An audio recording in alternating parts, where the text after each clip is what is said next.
the head of the Office of the CTO at SUSE, and your host for SUSE Live.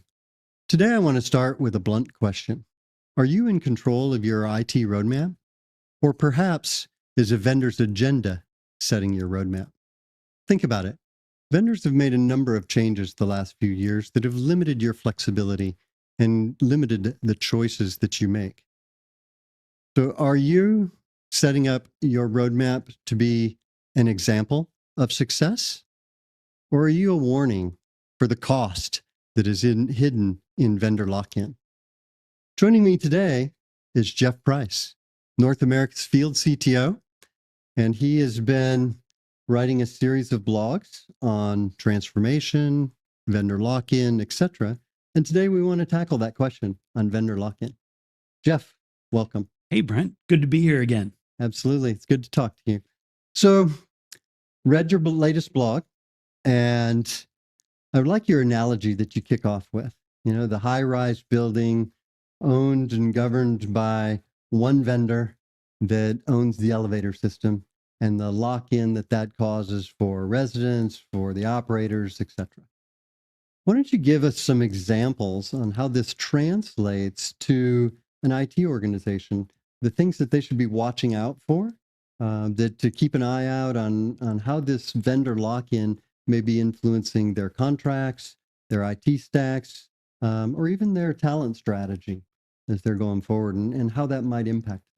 Yeah, it's a good thing. I mean, I call back to the blog if you haven't read it. By all means, take a look. I do cover a bit of that, and you called out the warning versus example, and there's a bunch of best practices, things, little tests that you can give your organization to find out if that vendor lock-in is truly affecting you. And I guess the thing I could kind of summarize, if you are finding it is too costly, or if it's more costly to move from something, to actually implement a change, then you're probably already straitjacketed a bit. The vendor lock-in, hides not only in the fine print of contracts and things like that, but it's in the long tail that keeps you from upgrading, or keeps you waiting, like you said, waiting for a roadmap, or waiting for a vendor's roadmap versus planning your own. Mm-hmm. So getting back some control. There's a lot of things that you can do to check, and I think that's kind of the nutshell of like knowing whether you're in it. Can you move? Are your workloads portable? Can you swap out and swap in another vendor's product easily without a lot of drag or friction? How does that affect your teams? Maybe a team is completely trained on one vendor's technology versus, something more open. Yeah. And I liked your one telltale sign of if your job requests, read like a vendor's certifications, then that might be a hint. It's common. We all drove towards, as implementers and, architects and consultants. We went towards the thing that was going to pay the bills and what was hot. Whether that be a Microsoft certification or a Kubernetes certification or anything else. Tying too tightly to something, if you're having to drop all of those acronyms into your job postings, you probably pretty set on a particular technology, and that's fine. You just want to make sure that you can swap it around and make sure that your code and the stuff that you're building is has some portability to it.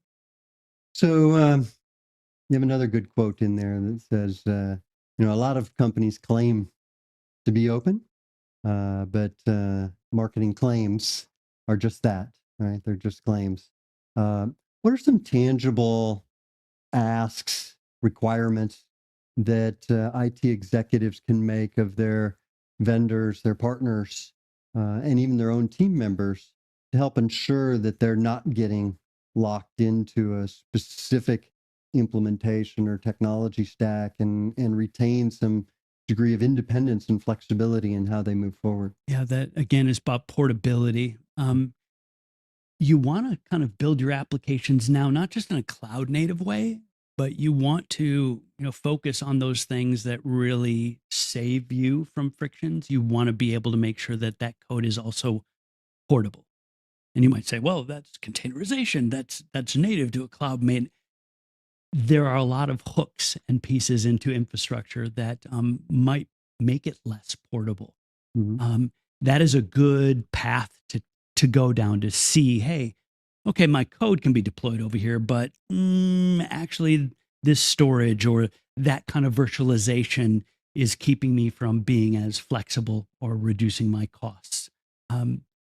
Open source and open standards, these things can kind of protect you and give you a little bit more leverage when it comes to that portability. And I think therein lies some of the challenge. If you can make something, if you are making workloads and you are driving towards cloud native development, add portability to the list of requirements so that you can deploy that developed application or set of applications in multiple places with just as much ease. That's why SUSE, has these standards and these platforms that make it easy to manage those workloads, regardless of the underlying, case of Kubernetes, K3, SRQ, in the cloud, on-prem, what have you. That truly is important. Portability. Yeah. We talk a lot about vendors, but it's also, I think, and I mentioned this initially, is the teams themselves, right? Of how they're thinking about it and how they're implementing it, and the things that they need to watch out for during implementation that help protect and protect themselves from, It can be risky. Certainly if you can't move away from a particular vendor, you might be subject to their whims. Again, the analogy of the Nakatomi Plaza, this was in the blog. It was kind of blending in a little bit of Die Hard, and the idea is that elevator shaft, it's really tied deep into the core of the building, and it's hard to switch out the elevators. But every last screw and everything that's attached to that is certainly locked to that vendor. And the analogy here is, even with virtualization, even with containerization, being able to move and change those standards that you're depending on, even if the workloads themselves, have some legacy flair to them. That's why you need virtualization in the first place, perhaps. Being able to account for, hey, it's a virtualization skill. It's not a XYZ vendor version of virtualization. It's a method to deployment versus this, specific way of, I need to log into this thing and do this bit. Yeah. A lot of, I guess, I'll just say it, there's been a lot of changes in, the leading virtualization providers and how their cost and everything else. And so being able to have some open capabilities to move to different vendors is a big, powerful thing for us. So let's kind of move from the marketing and the claims and stuff into the technical implementation. Customers right now, a lot of them are on a journey, right? They may have some legacy, traditional implementation. They want to start moving to cloud native, implementing both, managing them concurrently. What are some of the steps that they should be taking in their technical implementation? Particularly as executives, IT leaders are looking at how it's evolving out, to ensure independence and the ability to move down the road.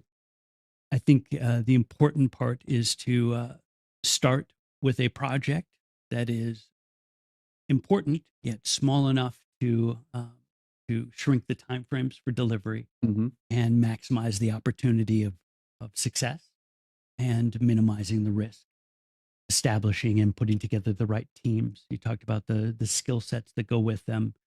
It's critical, and I keep calling back to the blogs, but going through and finding those right teams, even the right sponsorship.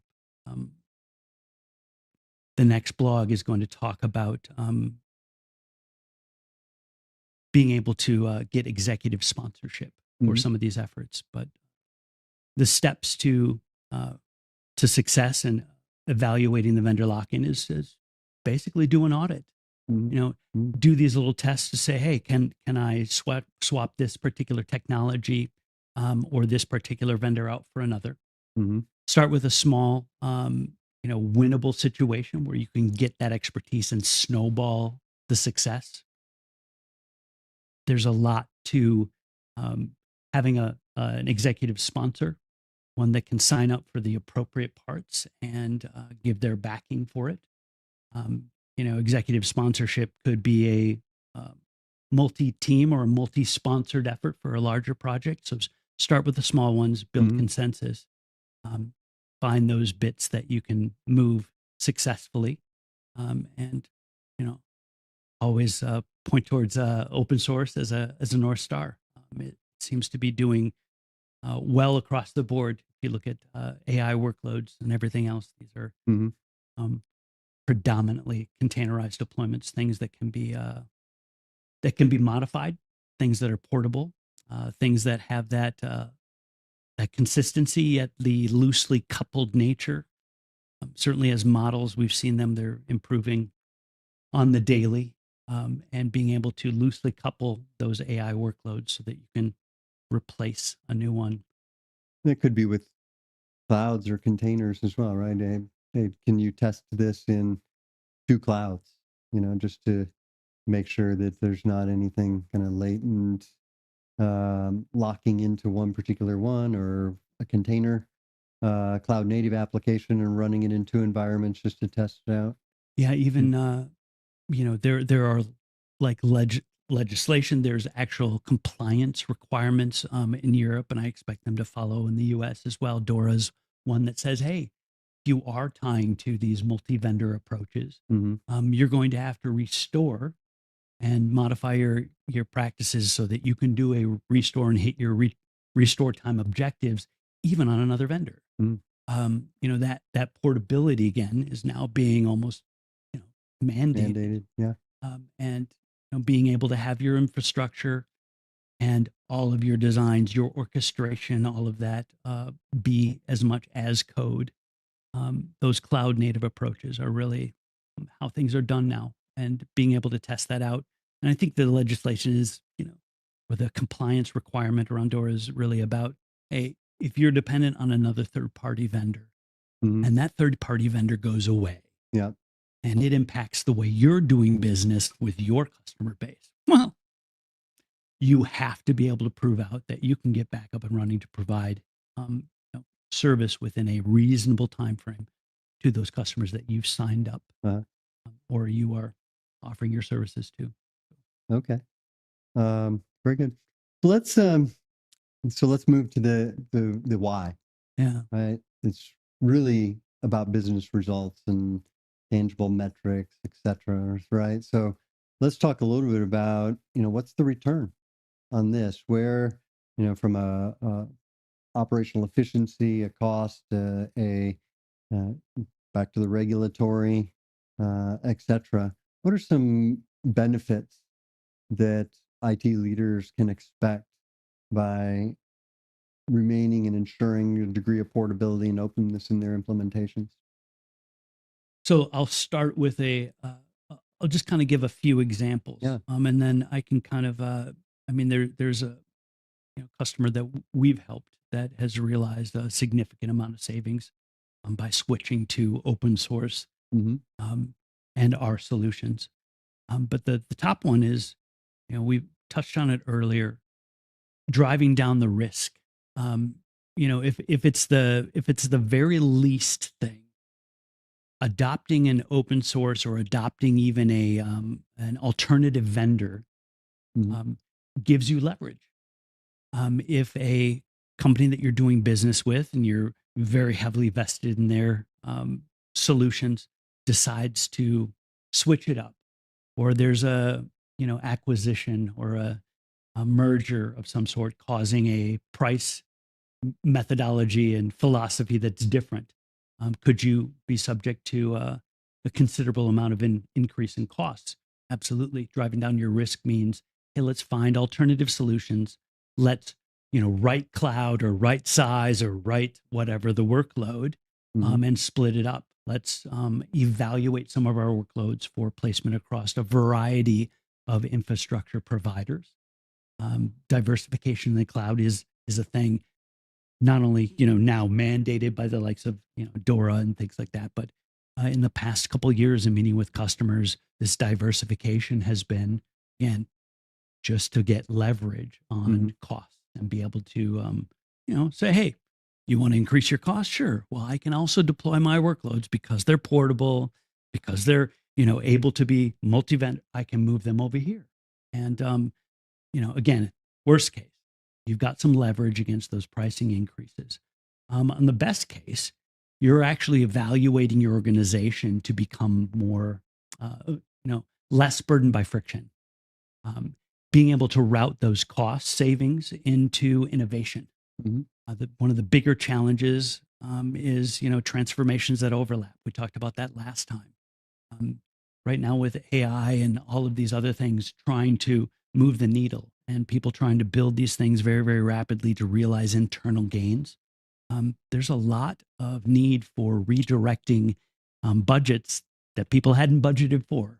These efforts that are new, you want to keep up and compete, remain innovative, you're going to have to invest. Where are you going to find that? Take a look at your own stuff that's, you know, just status quo. And again, if you're not ruling your own roadmap for improvements and innovation, take a look at what you can free up from existing contracts, from existing buy-ins. Yeah. I think that's one of the benefits there also is, you know, it may not be immediately financially demonstrable, but the flexibility to do what you need to do to serve your customers and adopt technology and, you know, as it becomes available, or the technology that best fits the problem you're solving or that you're trying to solve, you know, keeps you more agile as a business. Yeah. Right. And able to move when you need to move it and not at your vendor's schedule. Yep. So yeah. That list of, you know, be the example or be a warning. You know, that's Jim Rohn, you know, really powerful speaker, businessman, entrepreneur. You know, the idea of having a few things that you can go through in a list and say, hey, these are the behaviors, these are the things that indicate, you know, ways we can improve. Starting with a little lot of what you got, reading through that, you know, the fine print, understanding the long tail and how you can switch effectively and free up a lot of funds to be able to do a lot more innovation in a shorter. Yep. And SUSE is here to help with that. Okay. Well, thank you again for joining me. And it's always great talking to you. I look forward to our next one. Yeah. I'm sure we'll do it again. I'm excited about it. Number 3 blog is coming out. Okay. It's all about, you know, being able to get that sponsorship. How do you convince the boardroom, you know, to get behind these projects, these things that are required mandatory innovations, you know, lest we be left behind. Yeah. Getting them on board and seeing the value. Okay. Well, thank you. Yeah, man. So I think the call to action today is pretty clear. Are you the example of success, or are you a warning regarding the costs of vendor lock-in? Look at your own projects. I think is the takeaway and the call to action. You know, start with a focused project like Jeff noted, and look at it, something that's going to have a strategic implication. Are you capable of moving? Do the teams understand what actions would need to be taken if something needed to be changed, either for you know, from a reactive disaster type situation, a vendor policy change, or to take advantage of a new opportunity and a new road that has opened up, you know, from a competitive and market standpoint. So with that, I thank you for joining us again, and we'll see you next time on SUSE Live.